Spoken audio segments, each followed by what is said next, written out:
Assalamualaikum warahmatullahi wabarakatuh. Di video kali ini saya akan membagikan kisah misteri. Cerita ini berjudul Istri Jadi Tumbal Karena Terpedaya oleh Iblis. Seperti apa kisah ceritanya, langsung saja dan selamat mendengarkan.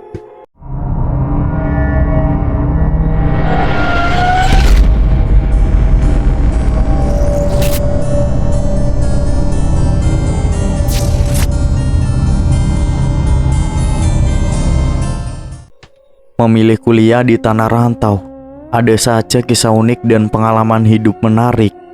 Diawali dengan menyelesaikan masa sekolah menengah atas, SMA. Siswi-siswi bersemangat untuk mendaftarkan dirinya berkuliah di luar kota dan tidak berada di daerah asalnya. Mereka mempunyai berbagai macam alasan, ingin hidup mandiri, ingin menambah pengalaman, meluaskan wawasan, mencari relasi, dan masih banyak lagi alasan lainnya. Pada saat di penghujung kelulusan sekolah menengah atas SMA, banyak siswa yang ingin berkonsultasi ke guru bimbingan dan konseling BK. Saat seperti itulah seorang pemuda yang merasakan dilema dalam mengambil jurusan yang akan menjadi pintu gerbang menuju masa depan yang didambakan. Banyaknya nasihat dari alumni yang merantau pada saat itu mengingatkan untuk mengambil jurusan sesuai dengan apa yang menjadi hobi, dan memang diniatkan untuk menuntut ilmu, bukan untuk bebas di luar sana. Ketika kita diberikan izin orang tua untuk merantau, banyak tanggung jawab yang harus diselesaikan. Mulai dari menjaga diri, harus pintar menyesuaikan diri dengan lingkungan baru, memiliki semangat dan belajar yang begitu besar. Karena dari segi pengeluaran biaya kita lebih besar dari yang bukan anak rantau. Selain itu, perubahan yang bisa dilihat pada saat menjadi anak rantau, kita dituntut untuk pintar dalam mengelola keuangan jikalau ingin hidup aman. Ketika berada jauh dari orang tua dan mengurus segala keperluan pribadi secara mandiri, pada saat itulah mengetahui nikmatnya menjadi anak rantau yang sesungguhnya. Rasa malu dan takut menyusahkan orang tua mulai timbul dan lebih peka terhadap kondisi orang tua. Rindu suasana rumah, orang tua, dan masakan ibu itu hal biasa. Banyak yang sengaja merantau dengan alasan ingin bebas, karena pada saat tinggal dengan orang tua dia terkekang. Namun berbeda ketika merantau karena ingin mencari pengalaman yang tidak bisa didapatkan di daerah asal dan menuntut ilmu di suatu perguruan tinggi yang bagus. Akan terasa tekanan serta konflik batin, rasa takut ketika gagal di perantauan, dan tidak menjadi orang yang sukses. Tapi satu hal yang pasti, ketika kita sudah berani untuk mengambil keputusan ingin menuntut ilmu di perantauan, jangan mundur dan jangan mengecewakan apa yang menjadi harapan keluarga. Seorang pemuda, sebut saja Benny, yang merupakan lulusan dari salah satu perguruan tinggi di ibu kota. Ia berangkat dari desa dengan tekad yang bulat guna meraih cita-citanya. Dengan doa restu orang tuanya, kini ia udah lulus dan bekerja di salah satu perkantoran dengan gaji yang cukup tinggi, membuat Benny bangga pada dirinya sendiri. Tak terbayangkan sebelumnya, hidupnya kini tak lagi kekurangan. Namun pada tahun 2020, Indonesia menjadi salah satu negara yang masyarakatnya terpapar COVID-19. COVID-19 merupakan penyakit baru yang menyerang kekebalan tubuh manusia, memasuki Indonesia pada Maret 2020. Pada saat maraknya penambahan kasus COVID-19 di Indonesia, semua pabrik industri maupun perkantoran mendadak diliburkan, bahkan mengurangi para karyawan karena pendapatan yang didapat turun drastis. Itu pun sangat berdampak pada Benny. Benny terkena PHK akibat COVID-19. Adanya keraguan yang dirasakan, apakah harus segera balik ke kampung halaman atau menetap di sana. Rasanya dilema ingin pulang ke kampung halaman sekarang atau nanti ya. Tapi kalau tidak pulang sekarang, saat pemerintah menerapkan pembatasan sosial berskala besar, akan sulit pulang dan harus mengeluarkan biaya lebih untuk rapid test. Harga rapid test mahal banget untuk kantong anak rantau. Benny juga mengeluh karena takut mencari makan di luar. Akhirnya memilih untuk menggunakan aplikasi pesan makanan secara online. Tanpa disadari, pengeluaran kebutuhan untuk makan yang dipesan secara online menghabiskan uang yang banyak hanya dalam waktu 1 minggu. Setelah dilihat lebih lanjut, Benny dan temannya yang waktu itu satu kosan berdiskusi. Sepertinya kita memang harus kembali ke kampung halaman, karena teman-teman yang lain tidak menempati kosan lagi. Orang tua saya juga udah bertanya kapan pulang. Walaupun sejujurnya saya takut kalau nanti membawa virus, karena virus ini tidak terlihat, kata Benny secara ragu-ragu. Tapi aku masih ada pekerjaan yang harus diselesaikan. Tapi katanya bos nunggu informasi lanjutan. Aku ya sebenarnya pengen pulang. Kalau di sini terus dan gak kerja bisa habis uang tabunganku. Tapi jika nanti aku pulang dan ada info dari bos jadi masalah lagi, bisa dipecat aku kalau gak berangkat, kata Febri. 3 hari berlalu menunggu kabar dari bos, namun tidak adanya kabar lebih lanjut. Akhirnya kedua anak rantau yang berasal dari daerah Jawa ini mengambil keputusan untuk kembali kepada orang tuanya masing-masing. Berangkat dengan hari yang sama dan keluar dari kos dengan menerapkan protokol kesehatan. Ada juga anak rantau yang tidak pulang ke kampung halamannya karena satu dan lain hal. Sampai singkat cerita, Benny yang sudah berada di kampung, ia bingung. Aku harus mencari pekerjaan di mana? Sedangkan COVID-19 belum juga hilang, malah makin parah. Pemuda yang berusia 27 tahun itu sudah kelimpungan mencari pekerjaan. Sebenarnya di tahun itu ia target akan menikah dengan teman SMA-nya dulu. Tapi takdir berkata lain. Uang yang ia tabung untuk biaya nikah harus kepakai untuk makan sehari-hari. Rindu rasanya akan suasana kantor. Semoga saja keadaan ini cepat membaik. Aktivitas baik itu ibadah, kerja, dan pembelajaran bisa dilaksanakan dengan normal tanpa adanya perasaan cemas.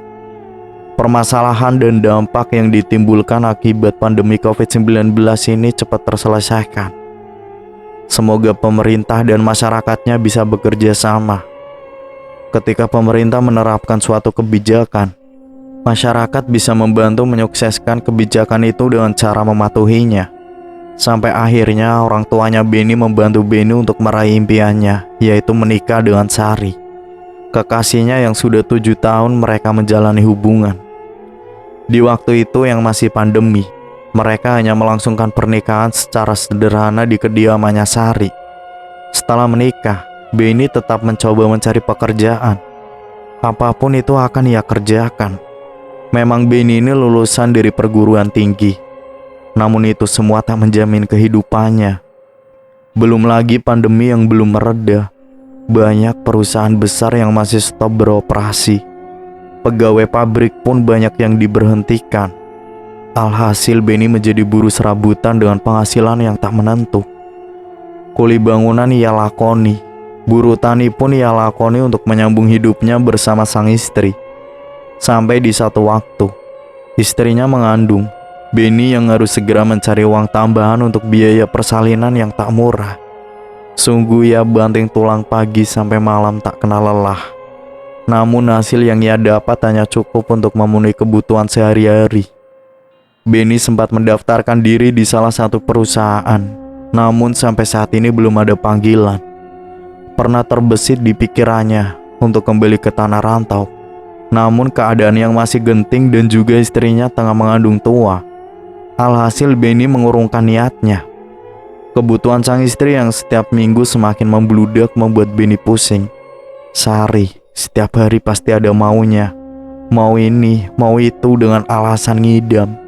Jika tak dituruti akan ngambek dan tak mau makan. Benny sudah kehabisan akal. Ia juga sering hutang ke sana ke sini. 1 bulan, 2 bulan, sampai hampir 1 tahun. Utang itu terlampau menumpuk. Pinjamannya di mana-mana, mulai dari rentenir, tetangganya, saudara, bahkan kakeknya sendiri. Kalau mau dikira-kira, utang Benny sudah setara dengan harga 2 rumah mewah pejabat. Dan konyolnya, utang terbesar Benny adalah kepada kakeknya sendiri. Kira-kira hampir 70% atau mungkin 80% harta kakeknya ia peras dengan dalih utang. Semua paman-pamannya sudah memperingati Benny agar tak terus memeras kakeknya sendiri. Namun Gayung tak bersambut. Benny tak mendengarkan peringatan paman-pamannya sama sekali. Ia justru semakin menggila. Tak hanya uang, benda pun turut diperasnya. Kendaraan, emas perkawinan kakeknya, benda-benda kuno koleksi kakeknya, dan hampir saja akte tanah lepas karena digadaikan. Untuk urusan akte tanah, untung saja ada keluarganya yang menahan. Kalau sampai tak ditahan, bisa-bisa kakeknya menggelandang karena rumahnya diambil pihak pegadaian. Jika itu sampai terjadi, bukan tidak mungkin jika ia dilaporkan ke polisi karena itu. Bocah sialan itu sudah menguras habis harta Abah. Habis semua ia gunakan untuk mencukupi kebutuhan istrinya. Aduh, betapa kesalnya aku. Sudah ku bilang, beri dia pekerjaan. Anak si Karo itu hanya butuh pekerjaan. Kau itu anak tertua Abah yang paling sukses. Harusnya kau bisa beri lapangan untuk si Benny. Apanya yang pekerjaan? Dia udah ku berikan banyak peluang. Namun apa? Hasilnya malah nol. Memang bocah kentir. Apa sih yang dia inginkan? Sudah kita beri segalanya, tapi ia tak pernah mau bersyukur. Dasar sial. Umpat para pamannya Benny. Aku mau utang-utangku lunas, Ki. Bagaimana bisa aku kaya dengan cara cepat? Ku dengar Ki adalah pakar dalam hal itu. Gampang saja. Aku akan memberikanmu semua caranya. Asal kau mau mengikuti dan memberikan maharnya. Itu urusan gampang, Ki. Aku udah ada maharnya. Lalu apakah syarat-syaratnya? Ada syarat terakhir yang kau harus ikuti. Ini agak berat, tetapi penting. Jika syarat ini tak kau penuhi, maka kau akan gagal. Pesugihanmu tak akan membuahkan hasil apapun. Apa itu, Ki? Akan aku sanggupi kok. Kau harus tumbalkan orang yang sangat dekat denganmu. Malam ritual pertama tiba. Benny telah menyiapkan semua persyaratan yang disyaratkan Ki Dawu. Mulai dari sesajian, bacaan wajib, dan berbagai syarat lainnya. Singkat cerita, Benny telah menyelesaikan semua syarat yang diberikan. Bagi mereka yang dekat dengan dunia gaib, energi supranatural seringkali digunakan untuk mencari jalan keluar atas banyak permasalahan hidup. Maka berkaitan dengan itu, mereka-mereka ini telah tak asing lagi dengan yang entah mengapa orang menyebut-nyebutnya sebagai uang gaib. Memang tak ada kesempatan sama sekali hingga kini tentang dari mana uang gaib itu datang. Tapi bagi yang telah mengetahui seluk-beluk uang itu, mereka pasti telah mengenal dua jenis uang gaib, yakni uang gaib putih dan hitam. Di kalangan supranaturalis, uang gaib hitam sama dengan hasil pesugihan karena berasal dari siluman, jin, atau setan. Ritual itu tak dilakukan dengan cara yang menyenangkan, tapi justru amat menyeramkan. Ia bahkan dihadapkan dengan potensi untuk mengorbankan nyawa istri, anak kandung, atau saudara kandungnya. Singkat cerita, kehidupan Benny kian membaik. Hutang-hutangnya perlahan ketutup. Namun ia harus tetap melakukan rangkaian ritual pesugihan. Saat pertama melakukan ritual, ia dibimbing oleh Ki Dawu. Namun untuk ritual kedepannya Benny sudah tak dibimbing olehnya. Tempat ritualnya pun berbeda, karena ritual yang dilakukan itu hanya sebagai pancingan. Namun ia sudah mendapatkan hasil yang luar biasa. Bagaimana jika ia melakukan ritual di tempat yang khusus? Apakah ia akan menjadi orang yang kaya mendadak? Kali ini Benny harus melakukan ritual di sebuah pantai yang jauh dari ingar-bingar kehidupan pedesaan yang sebenarnya juga tak terlalu ramai. Dalam melakukan ritual itu, Benny tak bisa melakukan segalanya sendirian. Ia perlu sarana, yakni mediator yang kebanyakan bergelar kuncen atau juru kunci tempat-tempat yang digunakan untuk melakoni ritual itu. Sebab tentu saja, pantai yang dimaksud di sini bukanlah pantai biasa. Untuk bisa berhasil ada beberapa ujian yang harus Benny lalui. Jika melenceng sedikit, ia akan dihadapkan dengan resiko yang tak main-main.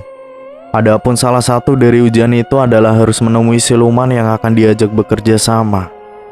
Hal yang membuat ritual itu amat mengerikan. Meski siluman itu sudah berganti fisik berupa hewan atau manusia, Bentuknya tetap saja tak sama dengan hewan atau manusia pada umumnya. Dan untuk ritual pesugihan yang biasa dilakoni, Benny biasa berhadapan dengan penunggu pantai selatan. Uang yang disimpan di bank gaib adalah uang curian. Mereka didapatkan dengan cara yang tak wajar, bahkan seringkali membutuhkan tumbal yang tentu saja kebanyakan ialah nyawa seorang manusia. Beberapa makhluk gaib memang menyimpan uang mereka di bank gaib, terutama jin dan banyak siluman penghuni pantai selatan. Setelah melakukan komunikasi dengan Kuncen, Benny memasuki sebuah gua yang akan ia gunakan untuk melangsungkan ritual. Cukup lama ia menyiapkan pertapaan ritual itu, hingga akhirnya ia bertemu dengan makhluk yang bisa mendatangkan uang gaib. Usai melakukan ritual, Benny lebih banyak diam, dan karena hal itu, ia pun tergolong berhasil mendapatkan uang gaib itu.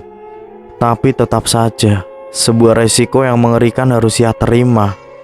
Benny harus siap kehilangan orang terdekatnya.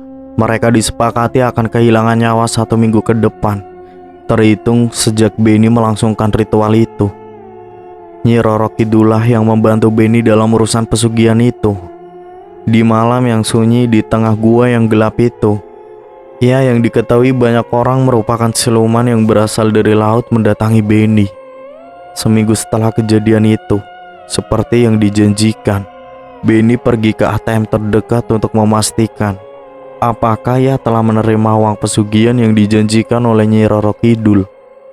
Dan benar saja, setelah melihat saldo rekeningnya, Benny terkaget-kaget bahwa siang itu ia telah mempunyai uang hingga 15 miliar. Dengan wajah berbunga-bunga, Benny menyadari bahwa ia telah berhasil melangsungkan pesugihan itu. Akan tetapi sesampainya di rumah, ia terkaget-kaget melihat istrinya menangis dengan amat keras.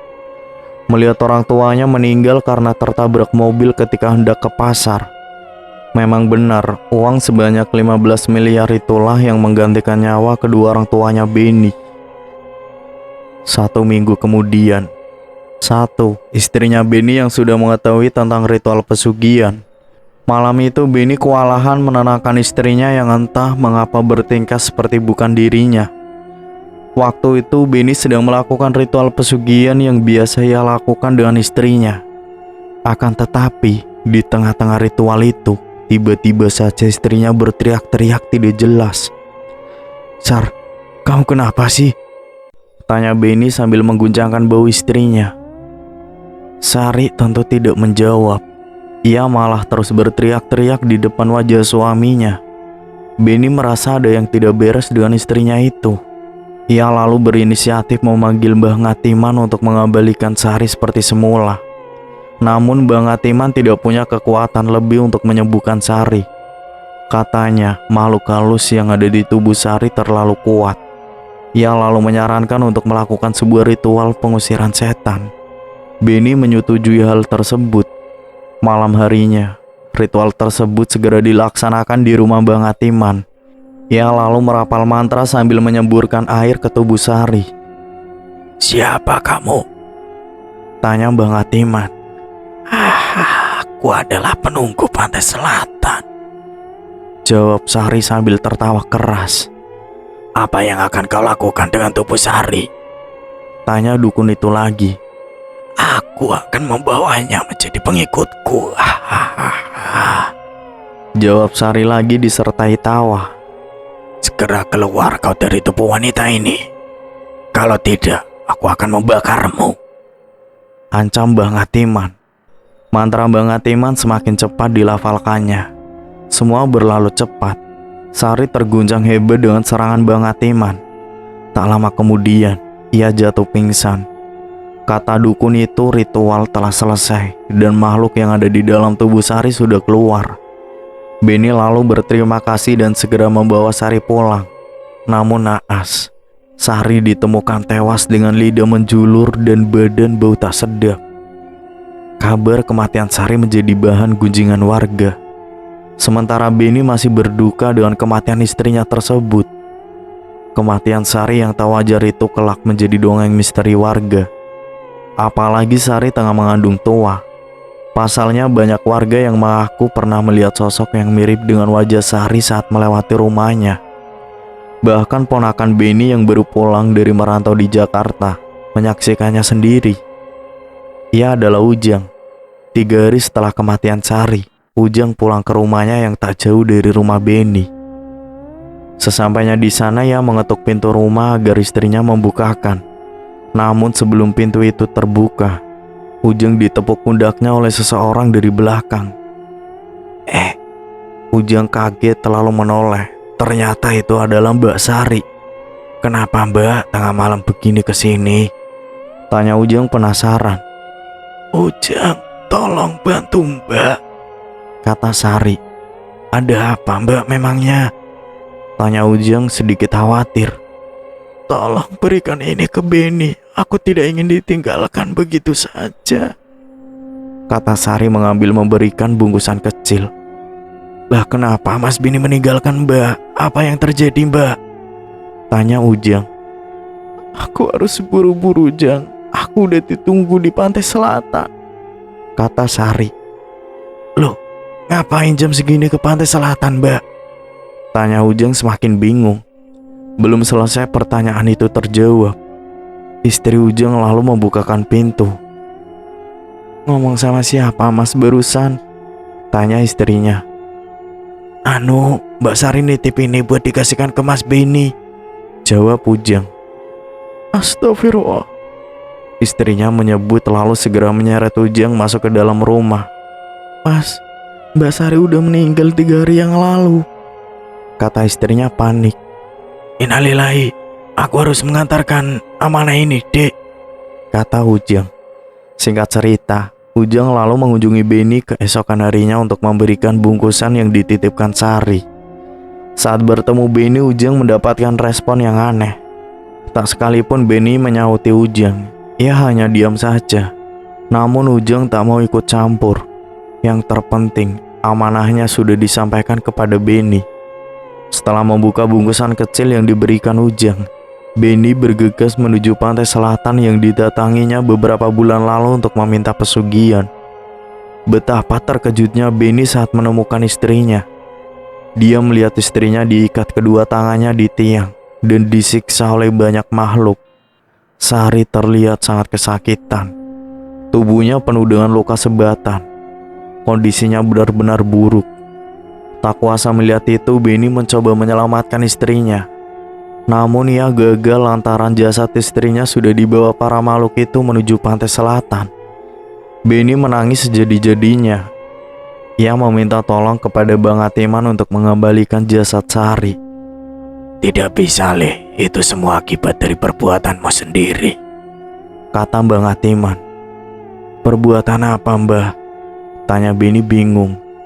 Kamu dan istrimu sudah sepakat untuk melakukan ritual pesugihan. Tapi sayangnya, kamu salah alamat meminta kepada makhluk yang salah. Kamu terpedaya oleh mereka, sehingga tidak tahu konsekuensi yang harus kamu tanggung. Jelas Bang Atiman. Mendengar itu, Beni sangatlah menyesal. Niatnya mencari pesugihan karena ingin hidup enak dengan istrinya. Namun, nasi telah menjadi bubur. Sari sudah tidak bisa kembali ke dunia ini. Itulah kisah cerita istri yang jadi tumbal karena terpedaya oleh iblis. Semoga dari cerita ini kita bisa ambil hikmah dan pelajarannya. Buat teman-teman yang udah dengerin dari awal aku cerita sampai sekarang, terima kasih banyak. Sehat selalu, dilancarkan rezekinya, dan pastinya panjang umur. Amin. Saya pamit undur diri. Wassalamualaikum warahmatullahi wabarakatuh.